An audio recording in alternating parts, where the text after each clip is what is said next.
Hello everyone. Question number 151 है, अध्यापन प्रारंभ करने से पूर्व शिक्षक को चाहिए कि एक टीचर को क्लास स्टार्ट कराने से पहले क्या चाहिए, उसको क्या करना चाहिए। तो पहला है, अपने विद्यार्थियों के वर्तमान तथा भूत के विषय में जाने कि आपके जो बच्चे हैं, स्टूडेंट हैं, प्रेजेंट और पास्ट कैसा रहा है आपके बच्चे का। सेकेंड वन इज़, विद्यार्थियों के मस्तिष्क में काम कर रहे वातावरण के विचलनों से भिज्ञ हो, उनको जानकारी हो कि अभी बच्चे के दिमाग में जो है किस तरीके की चीज़ें विचलन कर रही हैं। वह अपने विद्यार्थियों की जिज्ञासा को उजागर करने में, जो क्यूरियोसिटी है, उसमें सक्षम हो। तो तीनों ही ऑप्शन सही है, ऑप्शन डी आपका आंसर हो जाएगा। शिक्षण का पहला चरण है, देखो शिक्षण का पहला चरण होता है उद्देश्यों का निर्धारण। क्या होता है? उद्देश्यों का निर्धारण। तो किस तरीके के जो है हम उद्देश्य मतलब हमारे उद्देश्य क्या है। देखो, जब तक हमारे पास ऑब्जेक्टिव नहीं होगा, कोई गोल नहीं होगा, तब तक हम जो है कोई स्टेप कैसे लेंगे, है ना। तो इसमें है उद्देश्यों का निर्धारण, जो कि हमारे ऑप्शन में नहीं है, तो डी ऑप्शन सही हो जाएगा। देखो, पहले से योजना बनाना, योजना तब बनाओगे ना आपको पता होगी किस चीज़ की योजना बनाई जा रही है। जो पाठ्य योजना होती है, पाठ्य योजना बनाने से पहले भी हमारे पास कुछ ऑब्जेक्टिव्स होने चाहिए, ठीक है। तो उसके बाद है पाठ्य सामग्री को सुसंगठित करना, ठीक है। तो विद्यार्थियों की पृष्ठभूमि को जानना, एवरीथिंग इज़ ओके, ठीक है। तो उद्देश्य हमारे सबसे पहले आएंगे शिक्षण के पहले चरण में कि हमारा ऑब्जेक्टिव क्या है, हम शिक्षण क्यों करा रहे हैं। तो ऑप्शन में नहीं है। अगर यहाँ भी कोई और ऑप्शन होता और उद्देश्य नहीं है, तो इस सिचुएशन में हम लोग पहले से योजना बनाना ऑप्शन लगाते, बट अभी हमारे पास ऑप्शन है कि इनमें से कोई नहीं, तो डी ऑप्शन हो जाएगा। क्वेश्चन समझ ना आया हो तो एक बार इसको दोबारा सुन लेना बैक करके। 153 है, कल्पना कीजिए कि आप एक महत्वाकांक्षी अध्यापक हैं। आप कक्षा अध्यापन के विषय में अत्यंत ऊंचा आदर्श रखते हैं, किंतु आपकी जो मेहनत है वो कारगर नहीं होती। तो इसके पीछे क्या कारण हो सकता है। तो देखो, हम एक मतलब महत्वाकांक्षी अध्यापक है, तो ऐसी पॉसिबिलिटीज़ है कि जो हम जानते हैं वो शायद बच्चे की जानने की क्षमता से अधिक ऊंचा है। सेकंड चीज़ ये भी हो सकती है कि छात्रों के मध्य जो व्यक्तिगत भिन्नता है, क्योंकि हमारी क्लास में अगर 40 बच्चे हैं, 50 बच्चे हैं, अब सबके दिमाग के सबका दिमाग जो एक जैसा काम नहीं करता है भाई। कोई धीरे सीखता है, कोई जल्दी सीखता है, कोई इससे भी तेज़ सीखता है ना। तो ये चीज़ होती है। तो ऐसा हो सकता है कि जो बच्चों की जो व्यक्तिगत भिन्नता है वो इस चीज़ को इफ़ेक्ट कर रही हो। तो ए और बी दोनों ही सही होंगे इसमें। सीखने का समुचित तात्पर्य है, ये क्वेश्चन कई बार पूछा जाता है। तो बिहेवियरल चेंजेस, तो बी ऑप्शन इसका सही हो जाएगा। इसको तो आप रट भी सकते हो इस क्वेश्चन को। क्वेश्चन नंबर 155 है, कक्षा शिक्षण में श्रव्य दृश्य सामग्री के उपयोग का सबसे बड़ा लाभ क्या है। श्रव्य दृश्य सामग्री जो हमारे ये जो होते हैं विजुअल एड्स होते हैं जो हमारे, ठीक है, जो हमारा TLM होता है, टीचिंग लर्निंग एड्स होते हैं। तो उसमें उसका जो है सबसे बड़ा लाभ ये होता है कि सीखना सरल और रोचक हो जाता है। छात्रों को कम अध्ययन करना पड़ता है, ये ठीक है, बट इतना भी ठीक नहीं है। सीखने का सारा दायित्व छात्र पर चला जाता है, भाई अब तू ही है कर्तव्य धर्ता, तू ही पढ़, तो ये तो गलत हो जाएगा। ए ऑप्शन है, छात्रों को पुस्तकीय ज्ञान पर निर्भर नहीं रहना पड़ता, ये ऑप्शन भी ठीक है, बट इसका जो बेस्ट ऑप्शन है वो बी है। इसको भी आप रट सकते हैं क्योंकि ये क्वेश्चन भी कई बार पूछा जाता है। क्वेश्चन नंबर 156 है, शिक्षक को आशावादी क्यों होना चाहिए। अगर वो खुद आशावादी है तो तभी तो उसके बच्चे आशावादी बना सकेगा वो, ठीक है। तो निराशावादी है, खुद ही परेशान है, नहीं यार ऐसा हो गया तो क्या हो जाएगा, ये वो फलाना ढिकाना, खुद ही निराशावादी है, तो उसके बच्चे भी उसको देख देख के निराशावादी बन जाएंगे, ठीक है। तो टीचर को अगर वो आशावादी होना चाहिए तभी उसके बच्चे जो है आशावादी बनेंगे, तो छात्रों में अच्छी आदतें डाल सकेगा, दैट इज़ गुड। कक्षा को अनुशासन प्रिय बना सकेगा। आशावादी का अनुशासन से कोई लेना देना नहीं है। विनोद प्रिय ठीक है, बट बी ऑप्शन ज़्यादा अच्छा है। 157 है, शरारती छात्रों के साथ शिक्षक को कैसा व्यवहार करना चाहिए। भाई देखो, वैसे तो कूटने का मन करता है लेकिन कूटना अलाउड नहीं है, तो ऐसे में जो है हमें ऑप्शन चुनना है बी, ठीक है। कठोर तो हमें रहना नहीं है, तटस्थ हम रह नहीं सकते हैं, ठीक है, क्योंकि सैलरी ले रहे हैं तो तटस्थ होने का तो कोई मतलब ही नहीं बनता है। सहानुभूति दिखा दिखा कर क्या पता वो शरारती हो गया हो, है ना। तो विनम्र रहना है लेकिन दृढ़ रहना है भाई। अब इसको वो चीज़ बोल दी है तो करनी है तो करनी है। देखो शरारती बच्चों से निपटने का एक ही तरीका है भाई, उनको ना मतलब जो बहुत सारे काम होते हैं ना, ये लिया वो लिया, ये कर दे वो कर दे, भाई उसमें लगा दो उसको, उसकी शरारतें अपने आप ही कम हो जानी है। मैं तो यही करती हूँ। तो बी ऑप्शन इसका सही हो जाएगा। कक्षा शिक्षण की व्यवस्था निर्भर करती है प्रधानाचार्य की शैक्षिक योग्यता पर। देखो कक्षा की बात हो रही है, स्कूल की बात नहीं हो रही है। और शिक्षक की व्यावसायिक निपुणता पर, अन्य शिक्षकों के सहयोग पर, विद्यालय की साज सज्जा पर। देखो बी ऑप्शन इसका सही है। टीचर के ऊपर ही कक्षा शिक्षण का जो मेन जो होता है, क्या बोलते हैं, नींव है एक तरीके से टीचर जो है। तो बी ऑप्शन इसका सही हो जाएगा। चलो कहीं तो हमारी इज्जत है।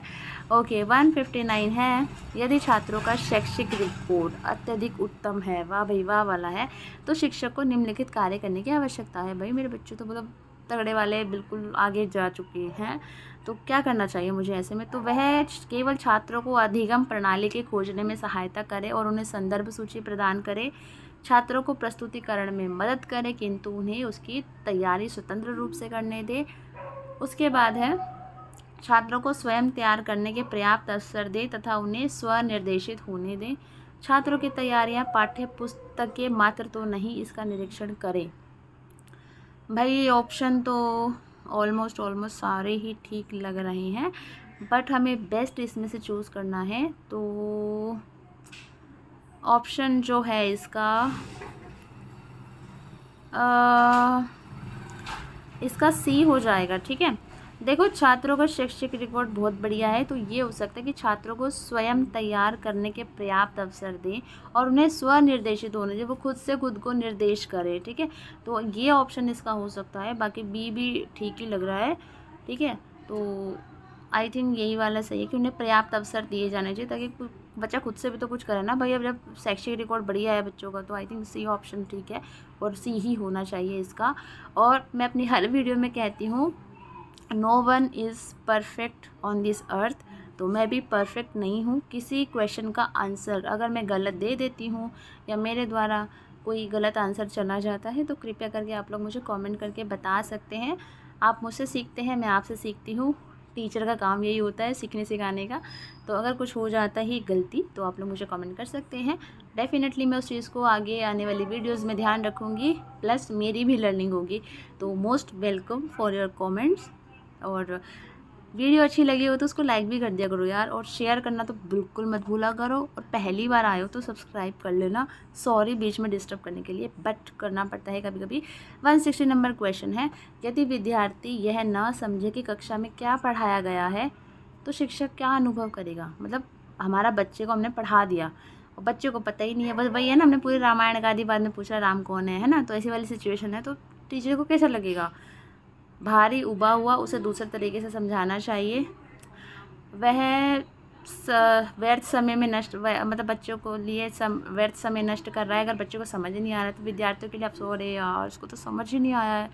देखो अफसोस जताने की ज़रूरत नहीं है भाई, सैलरी ले रहे हो, अफसोस जताने की सैलरी नहीं ले रहे हो। ठीक है, समय तो क्या ही नष्ट करोगे। ठीक है, ढंग से पढ़ा लेते तो शायद समय ना तुम्हारा नष्ट होता ना उसका नष्ट होता। ठीक है, अब भाई उसको समझ ही नहीं आया है तो भाई उसको दूसरे तरीके से समझाओ। ठीक है, दूसरे तरीके से समझाओ। अब ये है हमारा आ से अनार, ये है बड़े आ से आम।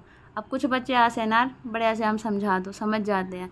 अब कुछ को ये बोलना पड़ता है, बेटा जिसके पीछे डंडी लगी है ना वो आम है, आम बनाओ, आम के ऊपर डंडी बनाओ, ऐसे तो करके उसको समझाना पड़ता है। ठीक है, तो बहुत से तरीके होते हैं। ठीक है, अब जैसे छोटी सी इमली बड़ी सी इमली, मतलब मैं तो बहुत ही अलग तरीके से पढ़ाती हूँ और मैं तो इलॉजिकल लॉजिक लगाती हूँ बच्चों के साथ। खैर कोई नहीं, उन्हें पढ़ना आना चाहिए, समझना आना चाहिए, बाद में बड़े हो जाएंगे फिर तो देख लेंगे। प्राइमरी में तो भाई ऐसे ही चलता है। ठीक है, तो ये चीज़ है, तो उसे दूसरे तरीके से समझाना चाहिए।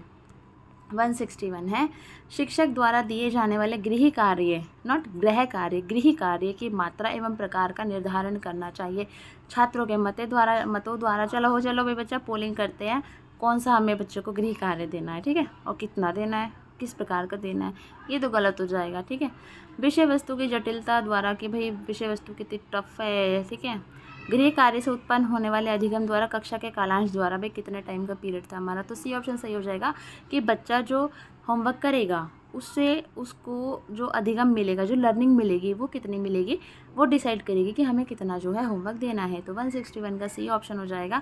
देखो यार, टीचिंग एप्टीट्यूड में ना सारा खेल दिमाग का है, दिमाग लगाओ। ठीक है, देखो चारों ऑप्शन में से कौन सा ऑप्शन बढ़िया जा रहा है, और बच्चे को कहीं गलत मत ठहरा देना भूल कर भी। तुम्हें पता है कि बच्चा गलत है कुछ जगह पे, फिर भी उसको गलत नहीं ठहराना है अगर नंबर लेने हैं तो।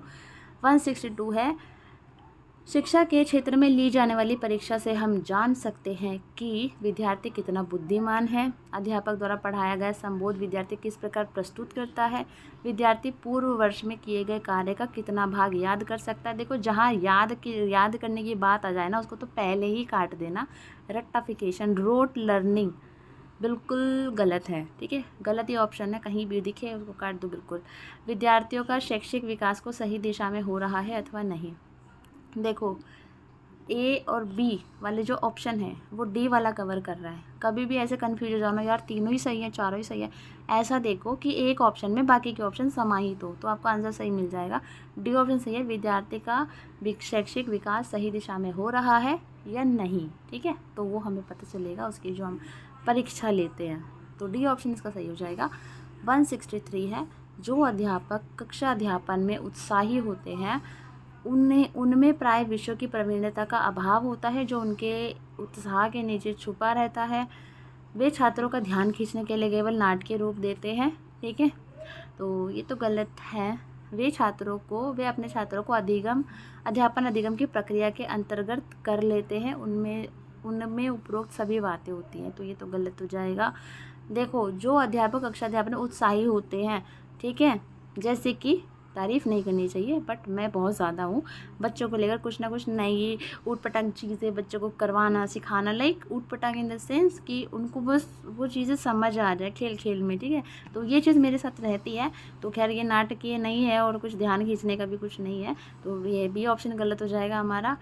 और उनमें प्राय विषयों की प्रवीणता का अभाव होता है, लाइक मेरे को कोई नॉलेज नहीं है किसी मतलब मान लो मैं हिंदी में मैंने एक वो पढ़ाए थे बच्चों को, लिंक पढ़ाया था जो हमारा ग्रामर का एक चैप्टर है, सॉरी एक सब मतलब अरे यार टॉपिक है, ठीक है, तो उसमें मैंने वो फ्लैश कार्ड्स बनाए थे लिख के, ठीक है, और फिर मैंने उनको जैसे नाना नानी, ठीक है, पापा मम्मी इस तरीके से, और उनको मैंने कट करा और उनको मैंने उड़ाया था, बच्चों ने उसको लूटा था, काफ़ी लोगों ने अपने में से वीडियो देखी भी होगी वो, और फिर मैंने बच्चों को 5 मिनट का टाइम दिया था कि अपना अपना पार्टनर आपको ढूंढना है, ठीक है, तो अब इसका मतलब ये थोड़ी होगा कि मेरे को कुछ नॉलेज ही नहीं है उस चीज़ की, इसलिए मैं ये उत्साह के पीछे छुपा रही हूँ कि मेरे को तो कुछ आता नहीं, इसलिए मैं खेल खिला रही हूँ, ठीक है, तो इस तरीके से जो है चीज़ें थोड़ा सा दिमाग लगाना पड़ेगा ऐसे क्वेश्चंस के लिए।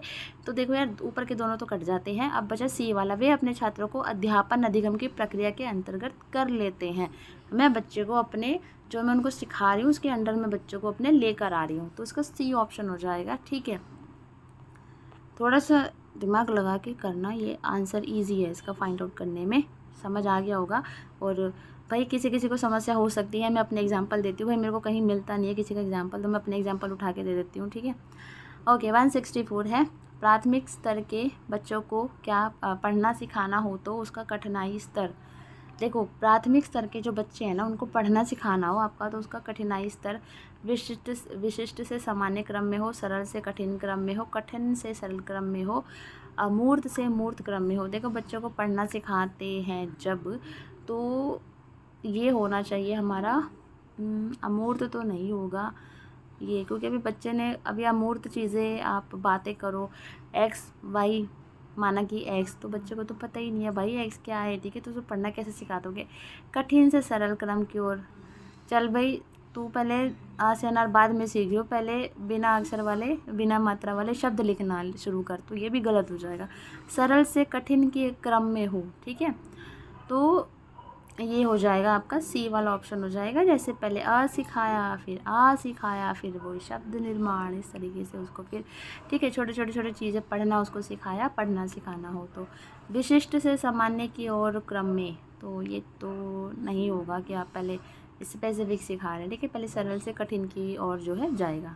165 है, सीखने सिखाने के दौरान किए गए आकलन से शिक्षक को, जब आप पढ़ा रहे हैं उस टाइम हम कुछ टेस्ट लेते हैं बच्चे का, है ना, ओरल ले लो रिटर्न ले लो, ऐसे में शिक्षक को किसी विषय में बच्चे की केवल क्षमताओं की पहचान करने में सहायता मिलती है, क्षमताओं और सीखने की कमी की पहचान करने में सहायता मिलती है, सीखने में कमी की पहचान करने में सहायता मिलती है। पाठ देखो याद करने वाला है उसको काट देना, बार बार बोल रही हूँ, पढ़ना ही मत उस पूरे ऑप्शन को। देखो यहाँ पर है सीखने में कमी की पहचान करने में। देखो खाली कमियां ही देख रहे हो क्या बच्चे ने, मतलब क्या कमी रह गई भी उसमें, है ना। तो सिर्फ कमी पे फोकस नहीं करना है, क्षमताओं और सीखने में कमी की पहचान, ठीक है। सिर्फ सीखने में नहीं आएगा, मतलब क्षमताओं और सीखने में जो उसकी क्षमता है, जो मतलब जो एबिलिटी है उसमें, मतलब सीखने में जो कमी की पहचान है उसमें जो क्या कमी रह गई है उसके ऊपर फोकस करना है, उससे सहायता मिलती है। किसी विषय में बच्चों केवल क्षमताओं की, देखो यहाँ पर क्षमता और सीखना है तो बी वाला ऑप्शन सही हो जाएगा, ठीक है। और ये वाला ठीक है, केवल और हमेशा समय टीचिंग एप्टीट्यूड में जहाँ केवल दिख जाए ना भाई उसको भी काट देना, ठीक है। बी ऑप्शन सही हो जाएगा। 166 है, व्यापक आकलन का अर्थ है। देखो व्यापक आकलन जो हमारा होता है वो होता है समेटिव असेसमेंट। बच्चों के सर्वांगीण प्रगति के बारे में जानकारी, बच्चे की समेकित प्रगति के बारे में जानकारी, बच्चों के मौखिक अभिव्यक्ति के बारे में जानकारी, बच्चे की लिखित अभिव्यक्ति की जानकारी। व्यापक आकलन जो होता है सर्वांगीण, व्यापक ओवरऑल, तो वो सर्वांगीण प्रगति की जानकारी देता है। 166 का ऑप्शन नंबर जो है ए सही हो जाएगा। 167 है, बाल केंद्रित शिक्षा का अर्थ है बच्चों को खेल विधि द्वारा पढ़ाया जाए, बच्चों के अनुभवों, उनके स्वरों और उनकी सक्रिय भागीदारी को प्राथमिकता देना, बच्चों को आकर्षक पुस्तकों से पढ़ाया जाए, बच्चों को स्नेह और मृदु भाषा में पढ़ाया। देखो बाल केंद्रित, देखो पहले क्या होता था कि टीचर सेंटर्ड जो एजुकेशन थी, टीचर बोलता रहता था और बच्चे सुनते रहते थे, टीचर लिखवाते रहता था और बच्चे लिखवाते रहते हैं। और भाई मैं वही बच्ची हूँ, ठीक है जो टीचर सेंटर्ड एजुकेशन थी, टीचर बोलता था हम सुनते थे, टीचर लिखवाता था हम लिखते थे, ये चीज़ है। लेकिन अभी टाइम चेंज हो रहा है, अभी बच्चे को सेंटर में रखा जाता है, भाई बच्चा बच्चा बच्चा, ठीक है। तो बच्चों के अनुभवों, उसके एक्सपीरियंस क्या है, उसके स्वर, उसकी सक्रिय भागीदारी, सहभागिता, ठीक है, वो पार्टिसिपेशन दे रहा है कि नहीं दे रहा है, हमें तो कोई मतलब नहीं। टीचर बोल के चली जाती थी, हम भी सुना के रह जाते थे, क्वेश्चन पूछने की हिम्मत नहीं होती थी, वरना चाटा आता था मुँह पे, ठीक है। तो बी ऑप्शन इसका सही हो जाएगा। तो बाल केंद्रित मतलब बच्चे को केंद्र में रखना, भाई बच्चा तू महान है, बच्चा तू भगवान है, ठीक है। वो बात अलग है, अभी कुछ मन में बोल रहे होंगे तू शैतान भी है। ओके 168 है, बच्चों में पारस्परिक तुलना कभी नहीं करनी चाहिए क्योंकि पारस्परिक तुलना करने से बच्चे में हीन भावना जागृत होती है, द्वेष भावना की जागृत होती है, आत्मविश्वास में वृद्धि होती है। वाह भाई वाह, हमारी तुलना हो रही है, चलो आत्मविश्वास बढ़ रहा है हमारा। देखो यार बच्चों की आप तुलना करोगे ना, ऑब्वियस सी बात है, तुलना कर रहे हो तो एक को तो नीचे दिखाओगे, दूसरे को ऊंचा उठा दोगे, तो भाई तू भी अच्छा है, तो तुलना कहाँ से हो गई है ना। तो तेरे को ये नहीं आता देख, उसको ये भी आता देख, तेरे को इतना नहीं आया, तो ये चीज़ें होती हैं। तो ऐसे में क्या होगा, हीन भावना की जागृत होती है। तो ए तो हमारा सही हो जाएगा। ए देख सॉरी 1 हमारा किस में है, तो 1 इसमें है, 2 इसमें नहीं है, तो ये वाला काट दो, ठीक है। 1 हो द्वेष भावना की, कहीं ना कहीं बच्चों को ना भाई मैं तो इससे बदला लूँगा, इसकी वजह से मेरे को ऐसा सुनना पड़ा, है ना। तो सेकेंड ऑप्शन भी सही हो जाएगा। तो जहाँ पे सेकंड है तो सेकंड देख लो। आत्मविश्वास में वृद्धि होगी, भाई कहाँ से, एक में हो जाएगी, एक में नहीं होगी। तो एक तरीके से ये जो है नेगेटिव उसमें जा रहा है, तो हमारा ए ऑप्शन सही हो जाएगा 1 और 2। एक सृजनात्मक बच्चे की विशेषताएं हैं। जो क्रिएटिव बच्चा होता है उसकी क्या क्या विशेषताएं होती है। देखो जो क्रिएटिव बच्चा होता है विचार और कार्य में मौलिकता होती है, भाई उसके खुद के विचार होते हैं, खुद का कार्य होता है, वो उसी को प्रेजेंट करता है। ए तो 1 तो सही हो जाएगा। अब 1 देख लो कहाँ पे, अब आगे कट कर दो, 1 वाला नहीं है तो कट कर दो इसको। समस्याओं के प्रति उच्च स्तर की संवेदना होती है उसमें, और सोचने विचारने का नवाचारी तरीका। देखो अभी थर्ड वाला ऑप्शन सही है, अभी थर्ड वाला देखो पहले कहाँ पे है, बाकी ये काट दो, इसको काट दो, अभी ये इसमें है। समस्याओं के प्रति उच्च स्तर की उसके अंदर संवेदना होती है। ये ऑप्शन भी जो है मुझे मतलब नहीं ठीक लग रहा, मतलब उच्च स्तर की संवेदना होती है, मतलब संवेदनशील होता है समस्याओं को लेके, दैट इज़ गुड हो सकता है, बट हो ही तो ये पॉसिबल नहीं है जहाँ तक मुझे लगता है। तो इसका 1 और 3 ऑप्शन और सी आपका आंसर हो जाएगा। कक्षा में बच्चों की धारण दर बनाए रखने के लिए ज़रूरी है, धारण दर बनाए रखने के लिए ज़रूरी है। शिक्षक बच्चों को कक्षा में रोज़ आने के लिए कहे। देखो जो बच्चे को हमें स्कूल में जो बुलाना है धारण दर बनाए रखने के लिए, लाइक वो स्कूल में प्रेजेंट रहे, ठीक है, प्रेजेंट रेशियो, इस तरीके से क्वेश्चन है आपका। कक्षा में उपस्थित न होने वाले अभ्यर्थी को दंड दिया जाए। भाई दंड तो बिल्कुल भी दे ही नहीं सकते, वरना तुम्हारी नौकरी गई, कहाँ गई, पता नहीं कहाँ गई। ठीक है। कक्षा में नियमित रूप से एवं बच्चों की रुचि के अनुसार शिक्षण कराना। अगर आप बच्चों को चाहते हैं वो स्कूल आए तो उनको डेली पढ़ाए। ऐसा नहीं है भाई आज पढ़ा दे, कल पढ़ाने का मन नहीं है, परसों पढ़ाएंगे, तो ये नहीं करना है। और उनके रुचि के अनुसार पढ़ाना है भाई, ठीक है। जो बच्चे कक्षा में नियमित उपस्थित हो उन्हें ही अभिप्रेत करे। भाई तू डेली आती है, तू ही सब कुछ है, बाकी तो पागल है, ठीक है। तो ये तो गलत है भाई, तो आपका डी ऑप्शन गलत हो जाएगा। और बच्चों को बोलोगे रोज़ आ, भाई उसको पता है रोज़ आना है, माँ बाप भी बोलते हैं उसके रोज़ जा, आता है क्या, नहीं ना। फिर बोलने से कुछ नहीं होता आज के टाइम में, हम कौन सा बोल बोल के सीख गए, ठीक है। और दंड आप दे नहीं सकते, तो सी ऑप्शन सही हो जाएगा कि बच्चों को नियमित रूप से आप पढ़ाएं और उनकी रुचि के अनुसार उनको पढ़ाएं, तो सी ऑप्शन हो जाएगा। बाकी मेरा जो तरीका ये है, मैं मेरी क्लास में जो बच्चे पूरे मंथ प्रेजेंट रहते हैं, मैं उनको end of the month and जो लास्ट डे होता है, मैं उनको बच्चों को प्राइज़ देती हूँ, एक सर्टिफिकेट देती हूँ, और क्या, और उनकी जो फ़ोटो है वो बड़ी बड़ी सी पेस्ट करती हूँ क्लास में, उसका नाम लिखती हूँ, ठीक है। तो ये भी एक तरीका है मतलब मोटिवेट करने का, बच्चों को आप मोटिवेट भी कर सकते हैं। 171 है, वही व्यक्ति अच्छा शिक्षक बन सकता है जिसका उच्च अकादमिक रिकॉर्ड हो, जो बच्चों को नियंत्रित कर सके, उसकी शिक्षण में रुचि हो और वो अपने विषय में पारंगत हो, अपने विषय में पारंगत होने के साथ साथ बच्चों को अनुशासित कर सके। तो देखो, अकादमिक रिकॉर्ड अच्छा होने से कोई अच्छा टीचर नहीं बन सकता, ठीक है। हमारे भी बहुत से ऐसे टीचर थे, बहुत तगड़े पढ़े लिखे थे, लेकिन पढ़ाते बिल्कुल बकवास थे, और ये बात आप ही जानते हैं, आपके भी कई टीचर्स ऐसे रहे होंगे, ठीक है। जब समझ ना आए ना कौन सा ऑप्शन चुने, तो अपने आप को बच्चा समझ लिया करो वहाँ पर, और फिर सोचा करो कि यार इस हिसाब से क्या होना चाहिए। तो पहला काट दो, बच्चों को नियंत्रित कर सके। भाई बच्चों को तो गार्ड भी नियंत्रित कर देता है, तो क्या वो अच्छा टीचर बन जाएगा, नहीं ना, तो फिर भी ऑप्शन भी काट दो, ठीक है। उसका है सी, उसकी शिक्षण में रुचि हो और वो अपने विषय में पारंगत हो। देखो अनुशासित रखना छोड़ो यार, तब तुम ढंग से पढ़ाओगे बच्चों को, अनुशासित तो वो अपने आप हो जाएगा। और अनुशासित नहीं करना, हमको फैसिलिटेट करना है, ये चीज़ याद रखना आप। जो हमारा प्रगतिशील जो शिक्षा है और जो हमारा ZPD दिया है, मैं थ्योरीज भी भूल गई हूँ सारी, जब से सिलेक्शन हुआ है दोबारा रिवाइज़ करनी पड़ेंगी चीज़ें। प्रॉक्सिमल डेवलपमेंट का जो है यार, वाइगोस्की याद आ गया, वाइगोस्की ने दिया है, उसमें तो उसने बोला है कि फैसिलिटेट करना है, तो हमारा अनुशासित कहीं वो है ही नहीं, तो सी ऑप्शन सही हो जाएगा। देखो हमारी रुचि हो शिक्षण में, टीचिंग में रुचि होना बहुत ज़रूरी है। बहुत से लोग नौकरी लेके बैठ जाते हैं तो फ्रस्ट्रेटेड रहते हैं, बस वो नौकरी पाने के लिए आते हैं। जब तक आपको टीचिंग में रुचि नहीं होगी, इंटरेस्ट नहीं होगा, आप फ्रस्ट्रेट ही रहोगे, ठीक है। और अपने विषय में पारंगत हो, ठीक है।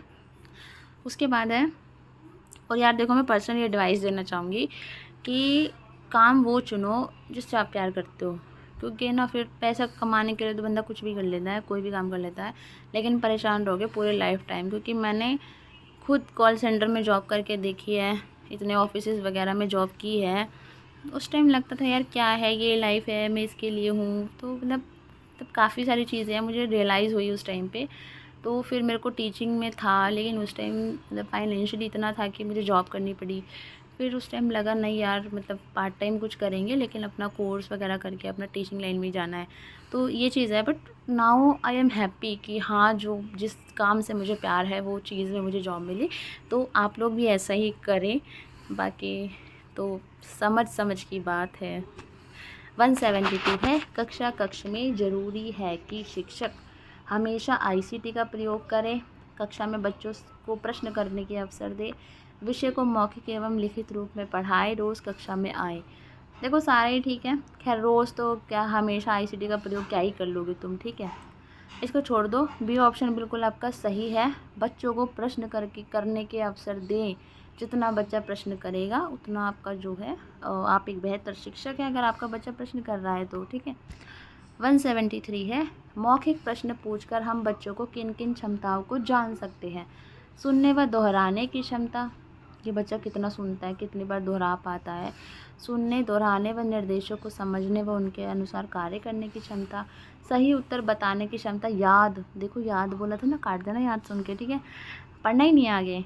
सही उत्तर बताने, सुनने और बोलने की क्षमता। देखो सही उत्तर भी काट दो, क्योंकि कुछ चीज़ें तो बच्चा मॉडिफाई करता ही है, लेकिन ये जो हम खुद ऐसे पढ़ पढ़ के आए हैं, भाई वही उत्तर लिख जो हमने लिखवाया है, तभी नंबर मिलेंगे। तो सही उत्तर बताना हट जाओ, ठीक है। बच्चा कुछ भी बोल सकता है, बट इट डज़ंट मीन कि उसकी हम क्षमता पे जो है शक करें। तो इसमें जो है बी ऑप्शन आ जाएगा कि जैसे हमने मौखिक प्रश्न बच्चों से पूछा है, तो उसने मतलब कितना सुना, किस हिसाब से सुना। जैसे क्वेश्चन मैंने पूछा लाइक आगरा, यार आगरा में ताजमहल है, तो आंसर ही बता दिया मैंने। जैसे मैंने पूछा बंगला साहिब कहाँ है, ठीक है। तो बच्चे ने आंसर किया दिल्ली में है, ठीक है। तो मौखिक प्रश्न पूछकर मैंने क्या जाना, उसने बच्चे ने सुना कि मैंने क्वेश्चन क्या बोला, दोहराया क्या, उससे मैं क्वेश्चन बाद दोबारा से पूछ सकती हूँ, बेटा बता मैंने क्वेश्चन क्या पूछा था, ठीक है। वह निर्देशों को समझने के, मान लो मैंने उससे कुछ निर्देश दिए, आज क्लास में ये करना है वो नहीं करना, ठीक है। इस तरीके से जो है बंगला साहिब के बारे में कुछ बोल दिया, इंस्ट्रक्शंस दे दिए कुछ लाइक, है ना। और उन्हीं के अनुसार जो कार्य करने की क्षमता का जो है हम आकलन कर सकते हैं। बच्चे ने जो सुना क्या वो उसको उसके हिसाब से काम कर पा रहा है। कोई क्वेश्चन या क्लास रिलेटेड जो हमने कोई क्वेश्चन पूछ लिया, तो बी ऑप्शन इसका सही हो जाएगा। यार देखो टीचिंग एप्टीट्यूड में ना वीडियो लेंथी होती है, और मैं समझ सकती हूँ आपका पेशेंस लेवल, लेकिन यार चीज़ें समझाना बहुत ज़रूरी है, क्योंकि सबको बिल्कुल बेसिक नॉलेज नहीं है, दैट्स वाई। बाकी स्पीड और मोटर का ऑप्शन आप लोगों के पास अवेलेबल है। यदि आपको पता चलता है कि आपकी कक्षा में कोई बच्चा अल्पदृष्टि बाधित है, तो निम्नलिखित में से कौन सा तरीका सबसे अच्छा है। उसको श्याम पट के नज़दीक बिठाएंगे, उसको प्रतिभावान बच्चों के बीच बिठाएंगे, जहाँ वे रोज़ बैठता है वहीं बैठने देंगे, ठीक है। अब उसको देखो यार वो पीछे बैठता है तो उसको पीछे बैठने दोगे, अगर उसको यार दिखाई कम दे रहा है, उसको श्याम पट के नज़दीक बिठाएंगे और श्याम पट में बड़े बड़े अक्षरों का प्रयोग करोगे, तो डी ऑप्शन हो जाएगा। मेरी क्लास में भी कुछ बच्चे हैं जो विजुअली थोड़ा सा है दिक्कत, तो मैं उनको आगे बिठाती हूँ, और मैं जो काम है थोड़ा सा वर्ड्स हैं वो बड़े बड़े लिखती हूँ, बच्चे को प्रॉब्लम ना हो, ठीक है। 175 है, बच्चों के विकास में विभिन्न पहलुओं की समझ एक शिक्षक के लिए आवश्यक है, क्योंकि बच्चों के विकास के विभिन्न पहलुओं की समझ जो हमने देखो यार ग्रोथ एंड डेवलपमेंट, जो आप लोगों में से काफ़ी लोगों ने पढ़ा भी होगा, ग्रोथ एंड डेवलपमेंट का कॉन्सेप्ट, तो हमें बच्चे के डेवलपमेंट के विभिन्न जो कॉन्सेप्ट में जो विभिन्न पहलुओं की समझ होनी चाहिए एक टीचर को, क्योंकि शिक्षक को बच्चों की व्यक्तिगत भिन्नता के अनुरूप कक्षा शिक्षण करने में सहायता मिलती है। बिल्कुल डेफिनेटली ये चीज़ है। देखो किसी बच्चे का विकास कम हुआ है, किसी का ज़्यादा, अगर मेरी क्लास में मुझे पता है कि ये बच्चा इस तरीके से सीखता है, ये बच्चा इस तरीके से, तो मैं जो है वाह मम्मी को खांसी हो गई है रात को, ये मेरी वीडियो मैं क्या ही बताऊँ, कभी गली में शोर, कहीं मम्मी को खांसी, ओके शांत हो गई अभी, ठीक है। तो कक्षा शिक्षण में सहायता मिलेगी, बच्चों को समझने में सहायता मिलेगी, तो ए और बी आपके दोनों ऑप्शन हो जाएंगे। अभी आपके 25 क्वेश्चंस रहते हैं, तो प्लीज़ आप लोग संयम बनाए रखें। निम्नलिखित में से एक स्व अभिप्रेरित बच्चे के लक्षण हैं। जो सेल्फ मोटिवेटेड होता है, वो हर कार्य को करने में उत्साहित होता है, कार्य करते समय उच्च श्रेणी की ऊर्जा प्रदर्शित करता है, बिल्कुल डांट के भय से कार्य करता है। भाई मैं तो पिट जाऊंगा अगर मैंने ये काम नहीं किया, तो भैया डांट के भय से नहीं करता, सेल्फ मोटिवेट वाले बच्चे ऐसे नहीं होते हैं। तो 1 और 2 आपका ऑप्शन सही हो जाएगा, तो ऑप्शन आपका हो जाएगा बी वाला सही। आकलन का क्या उद्देश्य होना चाहिए, आकलन का क्या उद्देश्य होना चाहिए, विद्यार्थियों को नई कक्षा में प्रवेश देना। हम बच्चों का जो असेसमेंट कर रहे हैं भाई इसलिए कि बच्चा अगर नई क्लास में चला जाए, बच्चों के उपलब्धि स्तर को जानना, बच्चे ने कितना सीखा, कितना रह गया, सीखने के दौरान कमियों की पहचान व निराकरण करना, कि सीखने के दौरान बच्चों की क्या कमियां रही उनकी पहचान करना, और फिर उनको सुधार करना, उसमें इम्प्रूवमेंट करना, अलग अलग टेक्निक्स को यूज़ करना। बच्चों ने कितना प्रतिशत प्रश्न पत्र सही किया, यह देख रहा भाई कितने क्वेश्चन सही किए, तो सी ऑप्शन सही हो जाएगा इसका। समान शैक्षिक अवसर इस कथन से तात्पर्य है, समान शैक्षिक अवसर इस कथन से तात्पर्य है, क्या तात्पर्य है भाई, सभी को समान शैक्षिक अवसर मिले, सभी लोगों को एक जैसी शिक्षा देना, सभी को समान अवसर प्रदान करना जिससे वे अपनी योग्यता के अनुरूप शिक्षा प्राप्त कर सके, सभी को शिक्षा प्राप्त करने के लिए योजनाएं बताना। देखो ये वाला एजुकेशन प्लान चल रहा है, आप ना ले लो, ठीक है, तो ये योजना चल रही है, आप इस तरीके से एजुकेशन ले सकते हैं। तो देखो यार समान शैक्षिक अवसर का जो है सभी को इक्वली जो है समान अवसर मिलने चाहिए, ठीक है, एजुकेशन प्राप्त करने के। किसी के साथ भेदभाव नहीं होना चाहिए, बेसिकली ये होता है इसका मीनिंग। तो इसका जो ऑप्शन है वो हो जाएगा डी वाला, केवल 2। ओके, 179 है, निम्नलिखित में से कौन सा कथन शिक्षण के संदर्भ में सत्य है? उत्तम शिक्षण वह है जिसमें शिक्षक और शिक्षार्थी दोनों क्रियाशील रहते हैं। देखो यार, इसमें ए ऑप्शन सही है। मुझे आगे पढ़ने में सोचे बहुत आलस आ रहा है यार, अब 12 बज गए हैं। चलो कोई नहीं, पढ़ लेते हैं। देखो क्रियाशील रहते हैं तो ये ऑप्शन सही है, फिर भी पढ़ लेते हैं बाकी के। शिक्षण का अर्थ है विद्यार्थियों को देखते भाई जानकारी कहीं से भी ले लेगा वो, ठीक है, तो गलत हो जाएगा। शिक्षण का अर्थ है श्रव्य दृश्य सामग्री का प्रयोग, भाई और कुछ भी करवाना है कि दृश्य सामग्री का ही प्रयोग करवाते रहोगे। शिक्षण वह प्रक्रिया है जिसमें विद्यार्थी शिक्षक के विचारों से प्रभावित होते हैं। क्या विद्यार्थी के खुद के कोई विचार नहीं है? क्या वो शिक्षक के विचारों से प्रभावित होएगा?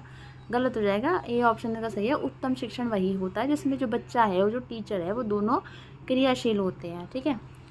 180 है, विद्यार्थियों में नैतिक गुणों का विकास तब हो सकता है जब शिक्षक नैतिक गुणों से संबंधित कहानियाँ सुनाए, स्वयं नैतिक गुणों का अनुकरण करे व विद्यार्थी को यार कभी भी ना बच्चों के अंदर कोई आपको चीज़ डेवलप करनी है ना, तो यार सीधा है, आप खुद के अंदर वो चीज़ ले आओ। खुद झूठ बोल रहे हो, बच्चों को सिखा रहे हो झूठ मत बोलो। खुद चोरी कर रहे हो, बच्चों को सिखा रहे हो चोरी मत करो। तो बी ऑप्शन सही हो जाएगा। बाकी मेरे को लगता है यार क्या ही आप पढ़ोगे, ऑप्शन पढ़ लेते फिर भी।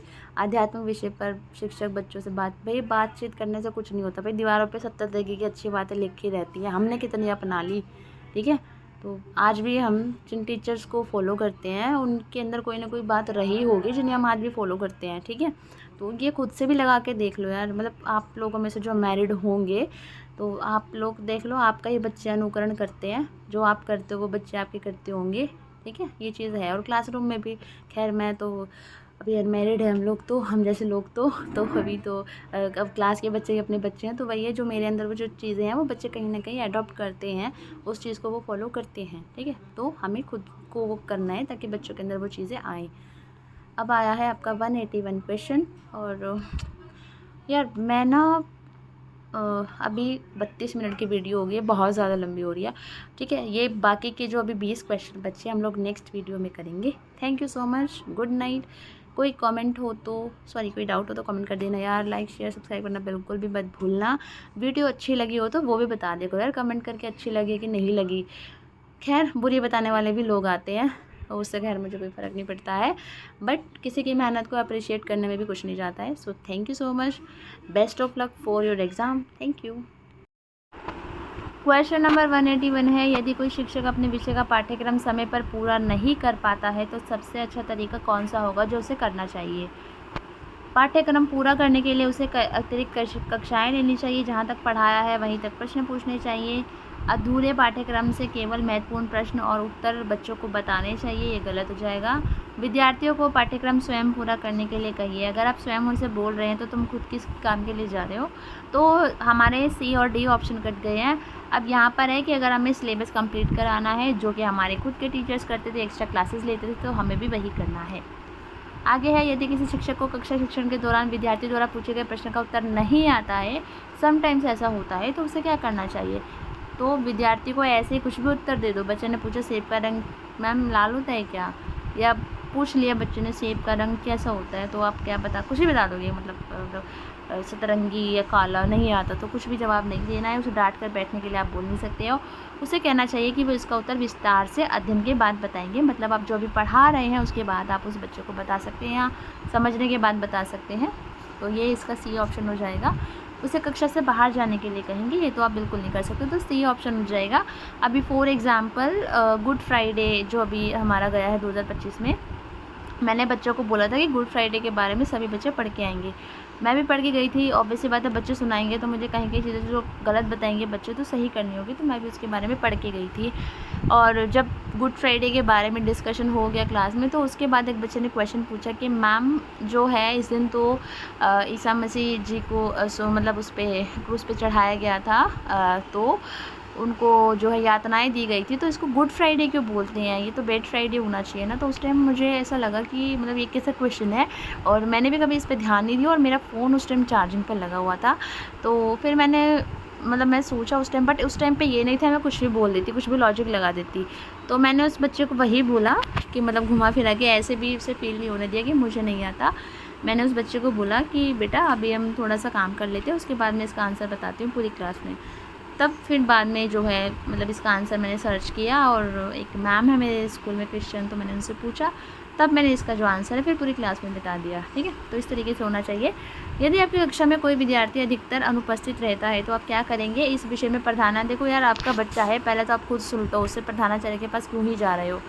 इस और ध्यान नहीं देंगे तो सैलरी किस बात की ले रहे हो? जब ध्यान नहीं दोगे तो उसे कक्षा में अनुपस्थित होने का कारण जानेंगे। जब भी आपके सामने कोई प्रॉब्लम रखी जाती है तो आपको कारण जानना है उसका, तो सही ऑप्शन हो जाएगा आपका, उसका नाम काट देंगे। ये तो बहुत ही वाहियात काम है। ठीक है, ऐसे में तो पता नहीं हमारे कितनी बार नाम कट चुके होते, क्योंकि हम लोग भी एब्सेंट रहने वालों में से हैं। विद्यालय में शिक्षक अभिभावक बैठक आयोजित करने के क्या उद्देश्य होने चाहिए? क्या उद्देश्य होने चाहिए? अभिभावकों को बच्चों के विषयवार अंकों के बारे में सूचना देना, कि पेरेंट्स को जो है बच्चों के सब्जेक्ट्स के जो मार्क्स है उसके बारे में बताना, बच्चे के सबल एवं कमज़ोर पक्षों की चर्चा करना, बच्चे जिन विषयों में अच्छा प्रदर्शन नहीं कर पा रहे हैं केवल वही, देखो जहाँ केवल आ जाए ना उसको तो वैसे ही काट देना। ठीक है, तो सी ऑप्शन हमारा कट हो गया है। उसके बाद है बच्चों की उपलब्धियों को ही बताना, कि भाई आपका बच्चा तो बस महान है, महान। यार कुछ कमियां हर बच्चे के अंदर होती है, वो हमें बतानी होती है, वो बात अलग है। एक तरीके से हमारे ऊपर भी प्रेशर होता है कि आपको नहीं बताना है बच्चों के बारे में कुछ भी गलत, या उसकी कमी है, कहीं इम्प्रूवमेंट है, लेकिन मैं तो ऐसी हूँ, मैं बताती हूँ। ठीक है, तो उपलब्धियों को ही बताना तो ये भी गलत हो जाएगा। यहाँ पे है बच्चे के सबल एवं कमज़ोर पक्षों के विषय में चर्चा करना। देखो जहाँ पे बच्चा अच्छा है और जहाँ पे बच्चा कमज़ोर है, दोनों ही पक्षों के विषय में जो है चर्चा होनी चाहिए, तो आपका बी ऑप्शन सही हो जाएगा। एक अच्छे शिक्षक को विद्यार्थियों द्वारा किए गए कार्य को कैसे जांचना चाहिए? कक्षा कार्य पूर्ण होने के 1 सप्ताह के भीतर, जब शिक्षक के पास समय हो तब, कार्य के पूर्ण होने के तुरंत बाद जिसमें शिक्षक के हस्ताक्षर हो, कार्य के पूर्ण होने के तुरंत बाद जिससे कार्य के संदर्भ में त्रुटियों और सुधार का उल्लेख हो। तो डी ऑप्शन सही हो जाएगा, और ये हम सभी को पता है, इसमें समझाने की आवश्यकता नहीं है। शिक्षक व्यवहार के संबंध में कौन सा कथन सही है? शिक्षक व्यवहार विश्वसनीय होता है, शिक्षक व्यवहार निश्चित होता है, शिक्षक व्यवहार बाह्य व्यवहारों द्वारा तथा लक्षणों द्वारा प्रदर्शित होता है, शिक्षक व्यवहार व्यक्तिगत विशेषताओं का क्रियात्मक रूप है। देखो शिक्षक व्यवहार के संबंध में, जो शिक्षक टीचर होता है उसके व्यवहार के संबंध में कौन सा कथन सही नहीं है, इन्होंने पूछा मैंने, सही है नहीं है। देखो उसका व्यवहार विश्वसनीय होता है, हम सभी जानते हैं, हम अपने टीचर्स पे भरोसा करते थे। शिक्षक व्यवहार निश्चित होता है, शिक्षक व्यवहार बाह्य व्यवहार और लक्षणों द्वारा प्रदर्शित होता है, शिक्षक व्यवहार व्यक्तिगत विशेषताओं का क्रियात्मक रूप है। तो डी ऑप्शन भी सही हो जाएगा। अब सी और बी में से हमको कट करना है। तो देखो शिक्षक व्यवहार निश्चित होता है, और निश्चित ही होता है, हमें पता ही रहता है कि हमें किस तरीके से बिहेव करना है, किस तरीके से बातें करनी है। ठीक है, कुछ भी नहीं कर सकते हैं हम। ठीक है, और तो सी ऑप्शन हो जाएगा कि मतलब शिक्षण व्यवहार बाह्य व्यवहारों तथा लक्षणों द्वारा प्रदर्शित होता है। ठीक है, जो शिक्षक का व्यवहार है वो उसका जो बाहर का व्यवहार है और उसके लक्षणों द्वारा प्रदर्शित होता है। आई थिंक सी ऑप्शन सही लग रहा है इसका ना, मतलब नहीं, मतलब सी भी सही है, डी बी इसका गलत हो जाएगा मुझे लगता है, निश्चित नहीं होता होगा, है ना। तो बी मुझे लग रहा है सही है। आपकी कोई राय है तो ज़रूर बताना यार। वैसे हाँ, बी है इसका आंसर, कि निश्चित होता है, ये इंपॉर्टेंट वैसे नहीं है ना, मतलब फ्लेक्सिबिलिटी, आई थिंक फ्लेक्सिबल होता तो शेड भी ठीक होता। बी ऑप्शन से सही हो जाएगा।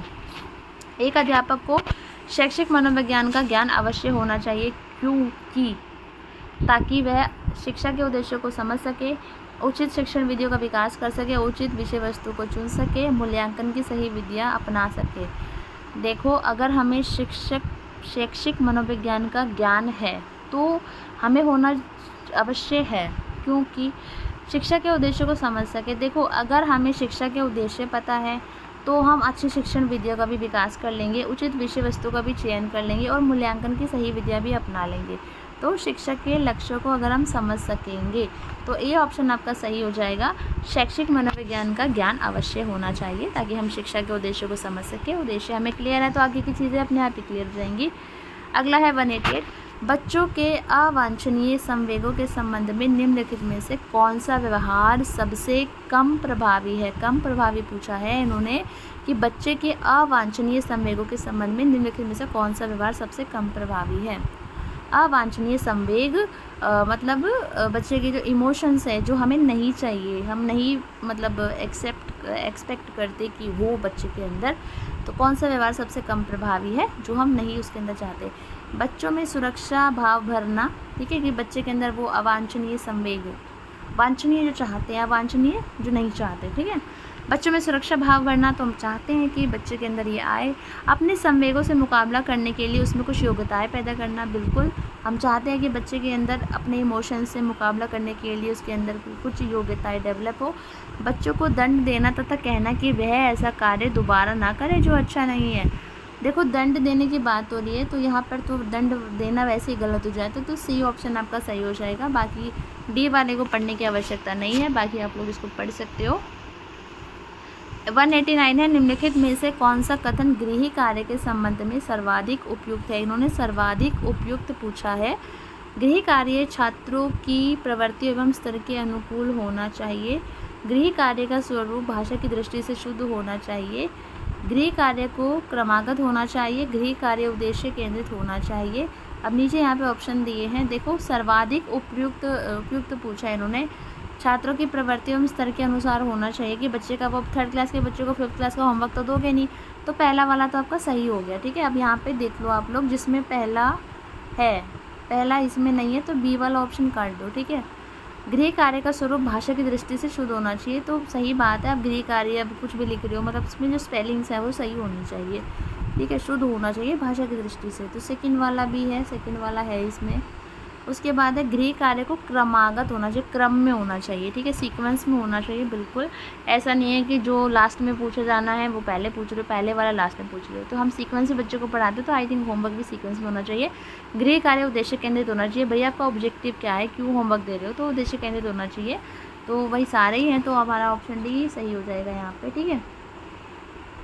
अगला है बच्चों के व्यवहार का सूक्ष्म निरीक्षण करते समय शिक्षकों को किन बातों का विशेष ध्यान रखना चाहिए। बच्चों को जब आप उसकी कीन ऑब्जर्वेशन कर रहे हो, तो हमें किस बात का ध्यान रखना चाहिए। प्रत्येक विद्यार्थी को व्यवहार के प्रत्येक लक्षण के बराबर महत्व देना। प्रत्येक विद्यार्थी को व्यवहार के प्रत्येक लक्षण में बराबर महत्व देना। प्रत्येक विद्यार्थी का विविध प्रकार की परिस्थितियों जैसे कक्षा, समिति के काम, वाद विवाद, खाने की छुट्टी आदि में निरीक्षण करना। प्रत्येक विद्यार्थी की समूह के अन्य व्यक्तियों से तुलना करना। अपने पूर्वाग्रहों के प्रति सावधान रहना। देखो हम बीइंग अ टीचर, हमें पूर्वाग्रह के जो रूढ़िवादिता है, पूर्वाग्रह है, उनके प्रति सावधान रहना चाहिए, तो हमारा 4th वाला ऑप्शन तो सही हो गया। इसमें 4th वाला किस में नहीं है वो काट दो, ठीक है। अब हमारे पास 2 ऑप्शन बचे हैं, ठीक है। उसके बाद है प्रत्येक विद्यार्थी के समूह के अन्य व्यक्तियों से तुलना करना। जब तुलना की बात आती है ना, वो वैसे ही ऑप्शन कट हो जाता है, तो हमारा ये 3rd वाला कट हो जाएगा। तो फर्स्ट, सेकंड और 4th ये हमारे तीनों सही है, तो इसका जो आंसर हो जाएगा वो हो जाएगा फर्स्ट,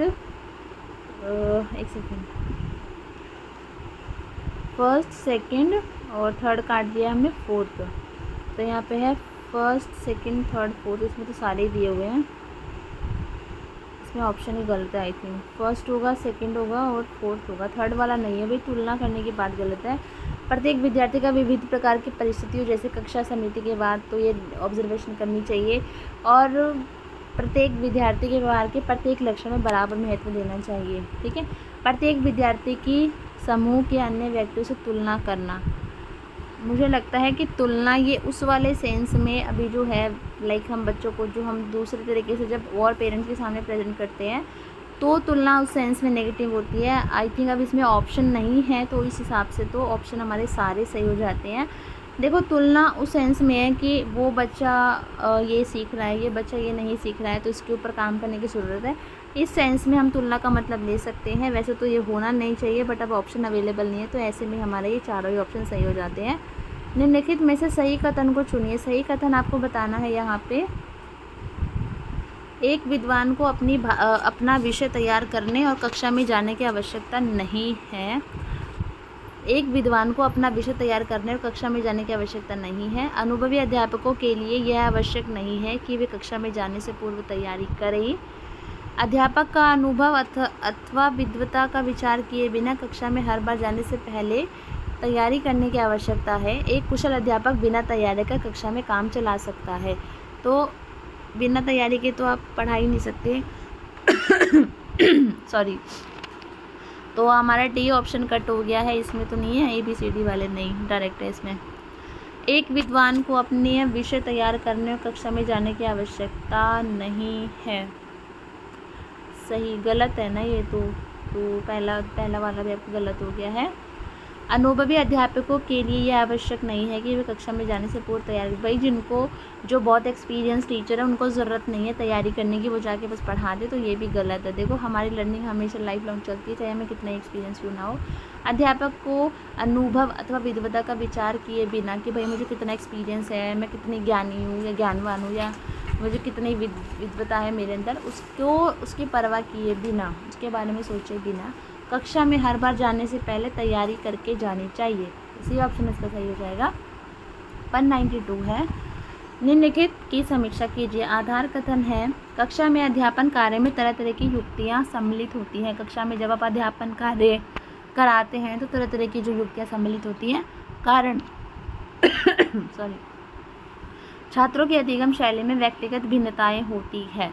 देखो अलग अलग युक्तियाँ सम्मिलित होनी चाहिए। क्यों होनी चाहिए? क्योंकि हमारी क्लास में अलग अलग तरीके के बच्चे होते हैं, एक जैसे बच्चे नहीं होते हैं, तो हर कक्षा में विभिन्नताएं होती हैं। तो हमारा A और R दोनों सही है, और जो है A और R दोनों सही है, तथा R जो है वो A का सही कारण है, तो A ऑप्शन इसका सही हो जाएगा हमारा।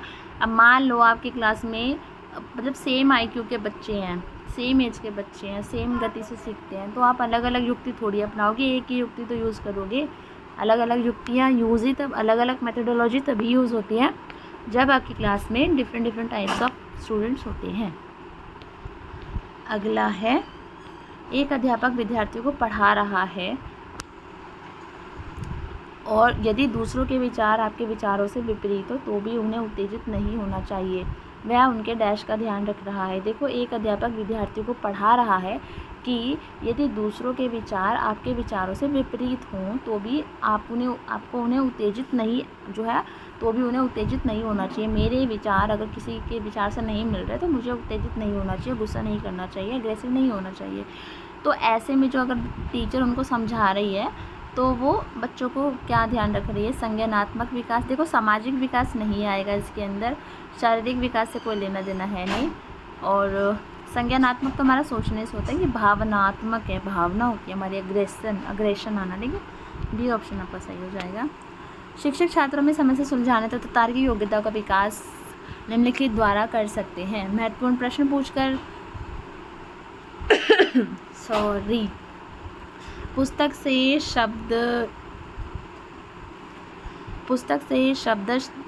शब्दकोश दिए गए उत्तर को स्वीकार करना। शब्दशः प्रश्न पूछते समय अगर मगर दृष्टिकोण पर बल देकर, उच्च स्तर का उत्तर देने पर बल देकर। देखो क्वेश्चन है, शिक्षक छात्रों में समस्या सुलझाने तथा तार्किक योग्यता का विकास, हमें बच्चे के अंदर जो है प्रॉब्लम सॉल्विंग जो है स्किल उसके अंदर डेवलप करनी है, और रीजनिंग जो है तार्किक योग्यता उसको कोई मतलब तार्किक योग्यता इंग्लिश में क्या बोलते हैं भूल गई मैं, रीजनिंग बोल रही हूँ, रीजनिंग ही मतलब उसके अंदर जो डेवलप करनी है। तो ऐसे में उससे महत्वपूर्ण प्रश्न पूछे, पुस्तक से शब्दशः दिए गए उत्तर को अस्वीकार करना। लाइक पुस्तक से हटकर अगर उसने उत्तर दिया है तो उसको अस्वीकार करना, ये तो गलत हो गया है। उसके बाद है प्रश्न पूछते समय अगर मगर दृष्टिकोण पर बल देना। अगर ऐसा नहीं तो ऐसा होता, मगर ऐसा हुआ तो ऐसा होता है ना, अगर मगर वाले प्रश्न। उच्च स्तर का उत्तर देने पर बल देकर, भाई तू तो यही आंसर देगा इतने लेवल का, जो कि गलत है। महत्वपूर्ण प्रश्न पूछकर, कोई है घिसे पिटे क्वेश्चंस, तो अगर मगर, अगर ऐसा होता, अगर सांप आ जाता, अगर वहाँ पर शेर सोया ना होता, मगर। ठीक है, इस टाइप के क्वेश्चन अगर आप पूछते हैं तो बच्चा जो है प्रॉब्लम सॉल्विंग उसके अंदर जो है डेवलप होती है। तो आपका सी ऑप्शन सही हो जाएगा। बालकों को परिश्रम करने के लिए प्रेरित करने का सर्वोत्तम उपाय है स्वयं परिश्रम किया जाए, जिसे देखकर बालक स्वतः प्रेरित होंगे। ये क्वेश्चन मैंने एक पहले भी करवाया है आपको। मैंने बताया था कि जब भी हमें बच्चे के अंदर कोई चीज़ डेवलप करनी है तो हमें खुद एज अ रोल मॉडल उनके सामने प्रेजेंट होना पड़ेगा। वो खुद ब खुद सीख जाएंगे, उनको व्याख्यान देने की ज़रूरत नहीं है, उनको एग्जाम्पल देने की ज़रूरत नहीं है, उनको आप पुरस्कार नहीं दोगे तो भी उनको ज़रूरत नहीं है, आप खुद करो, बच्चा खुद करेगा। 196 है, शिक्षण में छात्रों की सर्वाधिक भागीदारी संभव है। व्याख्यान विधि द्वारा बिल्कुल महा घटिया मतलब विधि है कि आप बोले जा रहे हो, बच्चे सुने जा रहे हैं, तो बहुत बेकार है, हम खुद बोर हो जाते हैं। ठीक है, तो व्याख्यान विधि द्वारा तो बच्चों की आप पार्टिसिपेशन बोल ही जाओ कि आपको मिलने वाला है। चर्चा विधि द्वारा, पुस्तक विधि द्वारा, श्रव्य दृश्य समझ। श्रव्य दृश्य में वो बस बहुत लिमिटेड होता है। ठीक है, देखो चर्चा विधि मोस्ट इंपॉर्टेंट है बच्चों को इंगेज रखने के लिए। बच्चा चर्चा कर रहा है, डिस्कशन कर रहा है। ठीक है, 197 है, शिक्षक होने के नाते आप अपने छात्रों से कैसे संबंध रखना चाहते हैं? मित्रवत, पुत्रवत, तुम ही मेरे पुत्र हो, एक परिचित व्यक्ति जैसा। हाँ ठीक है भाई, तुमको जानते हो, तुम मेरी क्लास में रोज आते हो, तुमसे मुझे सैलरी मिल रही है ना, ऐसा कुछ गलत है। छात्र के आयु के अनुरूप, अच्छा तो तुम 5 साल के, चलो हमें तुमसे तू तड़ाक से बात करते हैं। अच्छा तो आप मेरे से भी बड़े हो उम्र में? ओह वैसे हमसे बड़े उम्र के बच्चे होंगे नहीं स्कूल में, कॉलेजेस वगैरह में अगर मिल सकते हैं। तो डी ऑप्शन वैसे कट गया है, सी ऑप्शन वैसे कट गया है। पुत्र भाई कहाँ से भाई, मेरे पुत्र, क्योंकि पुत्रियाँ भी तो पढ़ती है। देखो फैमिलियर बिहेवियर रखना पड़ता है, एज अ फ्रेंड बच्चों के साथ रहना पड़ता है, और आजकल के बच्चों के साथ तो स्पेशली रहना पड़ता है एज अ फ्रेंड। यदि पीछे बैठने वाले छात्र सदैव बातचीत में ही व्यस्त रहते हों, सदैव रहते ही हैं वो लोग, तो अध्यापक को चाहिए कि वह, बाय द वे मेरे डाइट में जो तीनों टॉपर्स थे फर्स्ट ईयर और सेकेंड ईयर में, वो तीनों ही बैक बेंचर्स थे। ओके, जस्ट एन एक्सपीरियंस कि ऐसा नहीं है कि बैक बेंचर सिर्फ बात ही करते हैं, वो बात भी करते थे बट पढ़ते भी तो टॉप भी किया था। ओके, आगे है, तो अध्यापक को चाहिए कि वह उन्हें जो कुछ कर रहे हैं करने दें, भाई करते रहो जो करना है। ठीक है, उन्हें दंड देंगे, दंड तो बिल्कुल नहीं देना है, और ऐसे उनके हाल पे छोड़ नहीं सकते। भाई कुछ लेने आ रहे हैं बच्चे आपसे, कुछ तो दोगे ना, ऐसे छोड़ थोड़ी दोगे उनके हाल पे। उन्हें आगे बैठाएंगे और उन पर नज़र रखेंगे, तो सी ऑप्शन सही हो जाएगा। आगे बैठाएंगे और उन पर नज़र रखेंगे, बिल्कुल नज़र तो रखनी पड़ेगी, वो कुछ काम भी देना पड़ेगा, सी ऑप्शन सही हो जाएगा। 199 है आपका यहाँ पे। अधिकांश छात्र उन शिक्षकों से पढ़ने के इच्छुक होते हैं जो उसके पहले भी पढ़ा चुके हों, स्कूल में अति योग्य शिक्षक माने जाते हों, उन्हें प्रभावशाली व्यक्तित्व वाले लगते हों, जो छात्राओं की समस्या हल करने में रुचि रखते हो। अब इसको आप अपने ऊपर रख के देखिए। देखो जो आप इसको पहले पढ़ा चुके हैं, क्या आप उनसे पढ़ना चाहेंगे? ज़रूरी थोड़ी है, पहले पढ़ाए वो महाबकवास ही पढ़ाते हैं। स्कूल में भाई बहुत तगड़े वाले टीचर हैं, ये तो अति योग्य माने जाते हैं, भाई बहुत योग्य हैं, तो ऐसे टीचर से भी हम लोग पढ़ना, ठीक है माने जाते होंगे। उन्हें प्रभावशाली व्यक्तित्व लगता है कि बहुत ही मतलब तगड़ी वाली पर्सनैलिटी है उनकी, इंस्पायरिंग है, ठीक है हो सकता है, बट जो छात्रों की समस्याएं हल कर सकता है, हम ज़्यादातर उन टीचर से पढ़ना पसंद करते हैं और उन्हीं से पढ़ने के इच्छुक होते हैं। ठीक है, जैसे कि मेरे स्कूल में मेरी लीना मैम थी एक, वो 6th क्लास में मुझे पढ़ाती थी, हिंदी की टीचर थी, और जब मैं 12th में गई तब उन्होंने मुझे पढ़ाया, और वो मेरी फैमिली के बारे में पर्सनली बहुत ज़्यादा वो जानती थी, और जब वो 6th में गई थी वो मेरी क्लास टीचर थी लीना मैम। तो मतलब उन्होंने ही आगे मेरा डाइट में एडमिशन, मुझे आगे गाइड करना और मेरा डोमिसाइल बनवाना सब कुछ मैम ने करवाया था। और जब मैं 12th में गई थी उन्होंने हिंदी पढ़ाई थी, और जब मैं 12th क्लियर करके निकली वो उस स्कूल की वाइस प्रिंसिपल बन चुकी थी। तो वो मैम मेरे लिए आज भी बहुत एक इंस्पिरेशन है, और मुझे बहुत अच्छा लगता था उनसे पढ़ना। तो ऑब्वियस ये बात है, जो टीचर्स आपकी प्रॉब्लम सॉल्व करते हैं, उसमें इंटरेस्ट लेते हैं, वो टीचर से आप पढ़ना चाहेंगे। और आज भी अगर मुझे मौका मिले तो मैं उनसे ज़रूर पढ़ना चाहूँगी। ठीक है, तो आप भी ऐसे टीचर बने, और हम उन्हीं टीचर्स को याद रखते हैं ना जो हमारी प्रॉब्लम को सुलझाते हैं, उसमें इंटरेस्ट लेते हैं। विद्यार्थी अध्यापक का सर्वाधिक आदर करेंगे यदि वह अपने कार्य के प्रति निष्ठावान है, वह अनुशासन लागू करने में सफल हो जाता है। आहा, आज तो मैंने देखो मेरी नज़र देखते बच्चे चुप हो गए। वह विद्यार्थियों के साथ मित्रवत है, वह अपना प्रभुत्व दृढ़ता पूर्वक प्रकट करता है। प्रभुत्व दिखाने की ज़रूरत नहीं है, ठीक है, सैलरी प्रभुत्व दिखाने की तो ले नहीं रहे हो, डी ऑप्शन काट दो। वह अपने कार्य के प्रति निष्ठावान है, वह अनुशासन लागू करने की ज़रूरत है ही नहीं भाई। वह विद्यार्थियों के साथ मित्रवत है ठीक है, लेकिन बच्चे उसका ज़्यादा रिस्पेक्ट करते हैं जो अपने कार्य के प्रति निष्ठावान रहता है। ठीक है, मित्रवत है ठीक है, लेकिन अपने कार्य के प्रति अगर वो निष्ठावान नहीं है तो बच्चे जो है उसका आदर नहीं करेंगे। जो भी क्वेश्चन में कन्फ्यूजन हो आप अपने ऊपर रख के देखिए, आप किस टीचर का आदर करना चाहेंगे, तो उसी को आप लागू कर सकते हैं। So thank you so much.